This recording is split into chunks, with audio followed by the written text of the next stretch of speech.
Chronic care management is just one of several programs created by CMS to improve patient outcomes. Complementary programs like behavioral health integration, remote patient monitoring, and transitional care management were added to provide a more holistic approach to patient care. In this video, we'll discuss the care management programs that can be combined with chronic care management and what to keep in mind when billing for multiple services.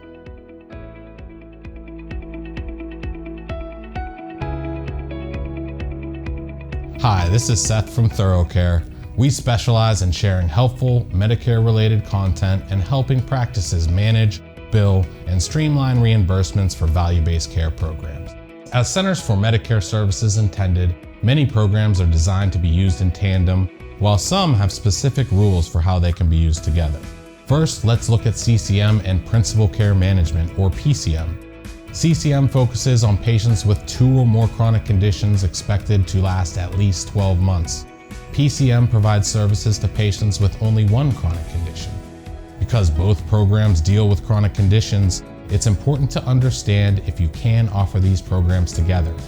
A single provider cannot bill PCM and CCM for a patient in the same month. 2 different providers can bill CCM and PCM if the services are delivered independently. For example, a primary care physician could offer chronic care management, and a specialist like a cardiologist could offer principal care management. In this scenario, the conditions managed through CCM and PCM must differ. The primary care physician might focus their CCM program on a patient's diabetes and obesity, and the cardiologist may concentrate on the patient's congestive heart failure. Next, let's look at CCM and remote patient monitoring, or RPM. RPM uses connected devices given to the patient to remotely monitor and send vitals. RPM is a great complement to a CCM program. It makes sense to combine these programs when the managed conditions align with the RPM devices and symptoms you want to monitor closely.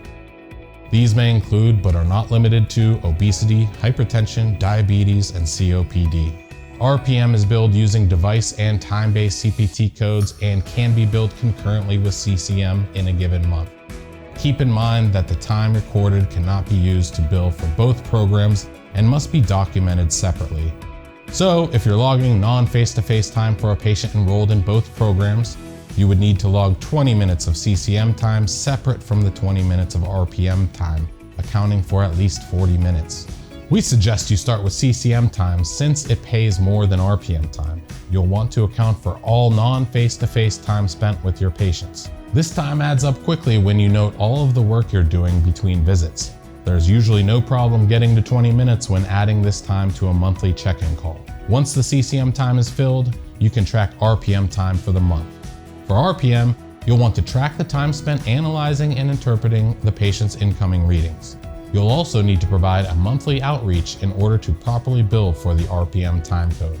If a patient is in compliance with the device code, 20 minutes should add up quickly. If a patient is not compliant, you'll want to reach out to them to make sure they know how to take readings and address any device issues they may be experiencing. Now, let's look at CCM and behavioral health integration, or BHI. This combination helps patients with both physical and behavioral issues. BHI provides patients with improved primary care access to treatment for mental health, substance abuse conditions, common life stressors, stress-related physical symptoms, and general health behaviors. CCM and BHI address different yet related conditions. While CCM provides care planning for all health issues, including preventative services, BHI focuses on individuals with behavioral health issues. BHI uses validated rating scales for assessment and does not support preventative services. Also, where CCM requires using certified electronic health information technology, BHI does not. BHI can be billed for the same patient in the same month as CCM if the patient provides advance consent for both services and different conditions are being addressed. Additionally, all requirements for each program must be met independently. And finally, let's look at how CCM can work with Transitional Care Management, or TCM. TCM focuses on preventing hospital readmissions by providing 30 days of interactive contact, non-face-to-face care coordination, and in-office services. This combination makes sense if a patient cohort has conditions that need managing, along with periodic or frequent inpatient admissions.